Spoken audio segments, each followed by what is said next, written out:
حجاز کی کال کرتے تھے تو خبر تک نہیں آتی تھی، ہر جگہ پر پابندیاں لگائی جاتی تھیں. پھر جب ان کے انتقال کی خبر آئی تو جنازے کا بھی اعلان ہوا، لیکن وہ بھی میڈیا پر بس بہت چھوٹا سا ٹکر کہیں چلا، کوئی کسی نے گاڑی نہیں دی کوئی. لیکن وہاں پر جو لوگوں کا ایک جمع غفیر تھا تو بہت سارے لوگوں نے اس کی اس طرح سے وضاحت کی کہ امام حنبل سے وہ کوٹ کیا کہ ہمارے جنازے ہماری صداقت کی گواہی دیتے ہیں. تو آپ یہ بتائیے، جب آپ ان کو ان کے آخری سفر کے لیے لے کے چلے اور وہاں پر پہنچے مینار پاکستان، آپ کو امید اور توقع تھی کہ اتنے لوگ آئیں گے؟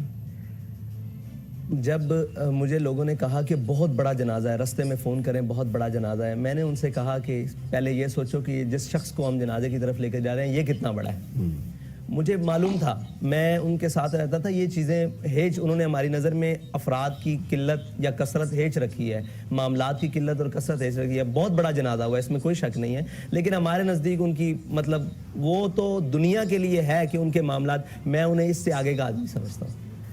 ان کی شان اس سے آگے شروع ہوتی ہے، ان کا مقام اس سے آگے شروع ہوتا ہے. جنازہ کی گنتی تو بعد کی بات، یہ جو ان کے رسم چیلم ہوا ہے اس پر ہی لوگ گنے نہیں جا سکتے اللہ تعالیٰ نے ان کے لیے. تو یہ جو عاشق ہوتے ہیں نا، ان کی باتیں مختلف ہوتی ہیں اور میں انہیں اس سے آگے کے مقام کا آدمی سمجھتا ہوں. اور بے شک امام احمد بن حنبل نے فرمایا تھا کہ تمہارے اور ہمارے درمیان جنازے فیصلہ کریں گے.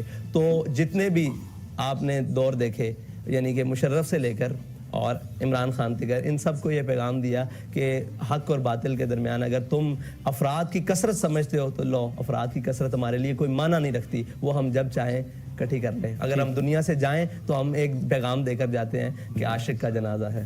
اچھا، آپ کی جو تنظیم، بہت سارے لوگوں کا یہ خیال، آپ کی جماعت نے بہت ووٹ لیے، لیکن شاید ابھی تنظیمی سٹرکچر ویسا نہیں ہے جیسا دوسری پارٹیز کا ہے، جس کی وجہ سے شاید آپ کی حمایت ہے گراس روٹ لیول پر، اس کو آپ ووٹ کی طاقت میں ٹرانسلیٹ نہیں کر سکے.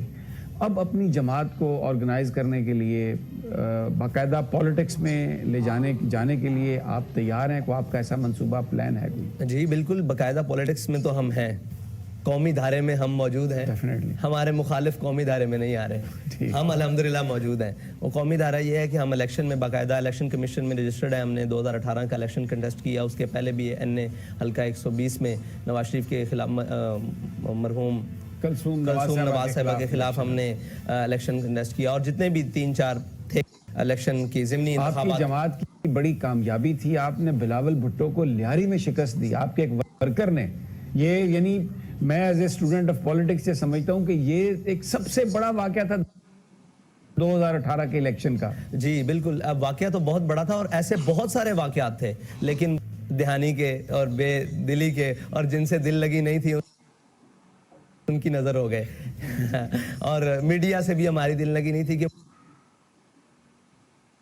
وہ اس بات کو اجالا کر ہی نہیں سکے کہ ایک جماعت جو پہلی دفعہ بڑے الیکشن میں آئی ہے، اور وجہ کہتے ہیں کہ میں سمجھتا ہوں کہ وہ ہمارے قائد کا اخلاص تھا، جس اخلاص سے انہوں نے قوم کو ناموس رسالت کا مسئلہ، نظریہ پاکستان کس وجہ سے بنا، پاکستان کا نظریہ اور اس کی بقا کیا ہے، اس کی بقا کا سبب کیا ہو سکتا ہے، اور اس کے بننے کا سبب کیا تھے، اسباب کیا تھے، وہ سارے قوم کو سمجھائے. قوم نے پھر ان کے ساتھ وفا کی، انہوں نے ووٹ دیا. اور انشاءاللہ آپ نے ایک بات کی کہ ہم الیکشن میں ابھی بھی جو ضمنی انتخابات ہو رہے ہیں ملک بھر میں، اس میں تقریباً ہمارے 5 سے 6 کینڈیڈیٹ اتر چکے ہیں، اور وہ اپنی باقاعدہ کمپین کر رہے ہیں. NA-75 ہے یہاں ڈسکا میں، PP-51 ہے پنجاب، یہاں پھر وزیر آباد میں، نوشہرہ میں، پشاور میں، اس کے بعد کراچی میں PS 88 کا الیکشن ہے.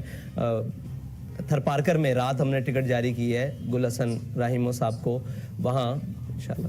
تو تنظیم کو بہتر بنانے کے لیے میں یہ سوال اس لیے کر رہا ہوں کہ مجھے یہ بتایا گیا تھا کہ آپ جو پارٹی ہے اس میں ڈاکٹرز، انجینئرز اور یوتھ، خواتین، ان کی پارٹیسپیشن کے لیے خاص طور پر آپ وہ جو تنظیمی سٹرکچر ہے اس کو ریفارم کریں گے، اس کو لے کے آئیں گے. جی وہ مجھے 6 مہینے قبل حضرت کے وصال سے، مطلب ہمارے قائد محترم کے وصال سے قبل، یہ مجھے ٹاسک ملا تھا کہ آپ تنظیمی، میں as a deputy secretary general کام کر رہا تھا، تو مجھے ٹاسک ملا تھا. میں نے سندھ، پنجاب، بلوچستان، تمام صوبوں کے دورے کیے. اس کے دوران میں نے ونگز کی بات کی، اور اس کے دوران میں نے ونگز کی بات کی، لیبر ونگ، ڈاکٹر ونگ، اساتذہ ونگ اور تاجر ونگز، اور اس کو تمام کو اثر نو جو تعمیر کی، جو محبت والے ہیں، جو اس نظریے سے متفق ہیں، ان کو اپنے پاس لانا اور ایک پورا اسٹرکچر انشاءاللہ قائم کر رہے ہیں. آپ سے قبل بھی میں نیچے یہی تنظیمی گفتگو کے اندر معاف تھا اور دوست آئے ہوئے تھے، وہ اسٹوڈنٹ ونگ کے حوالے سے بات کر رہے تھے، تو اس کے اوپر کام جاری ہے انشاءاللہ. کام جاری ہے آپ کا. کام اچھا، جاری ہے. آپ کیا میسج کیا دیں گے تحریک لبیک کے لوگوں کو جو دیکھ رہے ہیں آپ کی طرف؟ ظاہر ہے جو ریچ خادم حسین رضوی صاحب کی تھی اس تک جاتے جاتے تو آپ کو بڑا ٹائم لگے گا، کیا میسج آپ انہیں دیں گے؟ دیکھیں ہمارا میسج یہ ہے کہ ہمارے قائد نے ایک بات کی تھی کہ نہ ہمارا مقصد ہے کسی کو گرانا، نہ ہمارا مقصد ہے کسی کو اٹھانا. ہمارا مقصد ہے کہ حضور صلی اللہ علیہ وسلم کا جو دین ہے نا، جس مقصد کے لیے پاکستان بنا ہے. دیکھیں آپ ایک گاڑی لیتے ہیں، گاڑی کے اندر آپ پانی نہیں ڈال سکتے، آپ اس کے اندر پیٹرول، گاڑی کے اندر ڈیزل نہیں ڈال سکتے. یہ ملک بنا ہے اسلام کے نام پر، اس میں آپ سوشلزم چلائیں، کمیونزم چلائیں، سیکولرزم چلائیں، جمہوریت چلائیں، سارا کچھ چلائیں، لیکن آپ اسلامی نظام جب تک اس کو نہیں لاتے، جب تک حضور صلی اللہ علیہ وسلم کے دین کا یہاں پر پرچار نہیں ہوتا، یہ ملک بہتری کی طرف نہیں جا سکتا. یہ ملک اس مقصد کے لیے بنا ہے. ساری جماعتیں یہی کہتی ہیں لیکن عملی طور پر ہمیں نظر نہیں آتا کہ وہ یہ کام کرتی ہیں. تو اگر کوئی آپ کے ساتھ الائنس کرنے کی کوشش کرے، اتحاد کی کوشش کرے، آپ اپنی جد و جہد پر فوکس کریں گے یا کوئی اس طرح کے ایونیوز ڈھونڈیں گے؟ دیکھیں ہمارے ساتھ ہر شخص وہ آ سکتا ہے جو ہمارے نظریے پر متفق ہے، وہ کوئی بھی ہو، وہ اس نظریے پر آ جائے، ہم اس کے ساتھ الائنس کرنے کے لیے تیار ہیں، لیکن ہم اپنی جد و جہد کریں گے. ہاں ہمارے ساتھ کوئی ملے آ کر اس نظریے پر پہلے کھڑا ہو، پھر باقی باتیں ساری بعد میں. پہلے اس نظریے پر ناموس رسالت، ختم نبوت. ہمارا منشور سادہ سا ہے کہ اسلام، پاکستان اور عوام.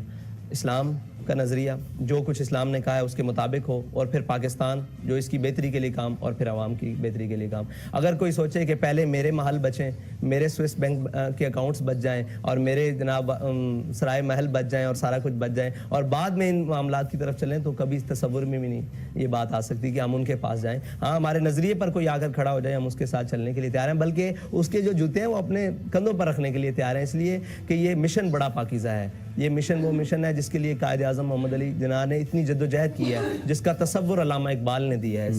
تو اچھا، آخر میں آپ سے ایک پھر بالکل کلیئرٹی کے ساتھ آپ کیا کہیں گے جو لوگ آپ کو دیکھ رہے ہیں کہ 16 فروری وہ جو ڈیٹ ہے، اگر اس معاہدے پر عمل درآمد نہیں ہوا تو کیا کریں گے آپ؟ کیا کہیں گے آپ اپنے دوستوں ساتھیوں کو؟ ہم پہلے تو گورنمنٹ سے کہیں گے جو ہمارے معاہدہ نا، میں نے عرض کی تھی کہ ہم اس سے پہلے کوئی قدم نہیں اٹھائیں گے. ہم 16 تک آپ کا تسلی سے انتظار کریں گے، 16 کی رات تک آپ کا انتظار کریں گے، 17 کی صبح سے ہم لائے عمل بنائیں گے، اور ہماری ایک باقاعدہ مجلس شورا ہے، اس کے اندر مشاورت ہوگی، اور وہ جو بھی مشورہ دیں اس کے اوپر ہم انشاءاللہ عمل درآمد ہو کر کریں گے. اور قرآن پاک میں اللہ تعالیٰ فرماتا ہے کہ وَأَوْفُوا بِالْعَهْدِ إِنَّ الْعَهْدَ كَانَ مَسْئُولًا. جن لوگوں نے ہم سے معاہدہ کیا ہے نا، ان کو بھی اس بات کے اوپر فوکس کرنا چاہیے کہ اپنے معاہدے کو پورا کریں، اور نہ خود تنگ ہوں اور نہ ہمیں تنگ کریں. ہمارا اگر آپ کہتے ہیں کہ ناموس رسالت پر ہمارا بڑا سٹانس ہے اور ہم نے بڑا کام کیا ہے اسلامو فوبیا پر اور ساری چیزوں پر، تو آپ کو کیا مسئلہ ہے کہ ایک سفیر کا معاملہ ہے، اس کو آپ ملک بدر کیوں نہیں کرتے؟ وہ سفیر، ہم اس ملک میں ہر ایک کے رہنے کے لیے بخوشی خوش آمدید کہتے ہیں، لیکن انہوں نے ہمارے آقا و مولا صلی اللہ علیہ وسلم کی ریاستی سطح پر توہین کی ہے. اس کا جواب یہی بنتا ہے کہ ہم ان کے ساتھ ریاستی تعلقات منقطع کر دیں، بس اتنا سا جواب ہے. اگر اس بات کا ان کے پاس کوئی جواب ہے تو وہ انہوں نے ہم سے معاہدہ کیوں کیا؟ اب معاہدہ کر مکرنا اور نہ اس کو پارلیمنٹ میں لے کر جانا،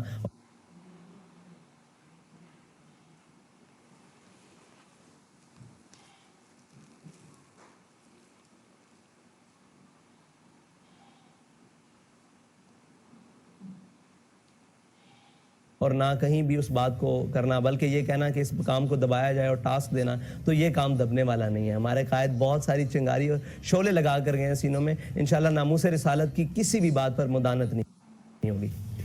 سعد صاحب بہت بہت شکریہ، آپ نے ہمیں ٹائم دیا، اور وی وش یو بیسٹ آف لک، اور انشاءاللہ جلد پھر آپ سے ملاقات ہوگی. ناظرین، آپ نے سعد رضوی صاحب کی گفتگو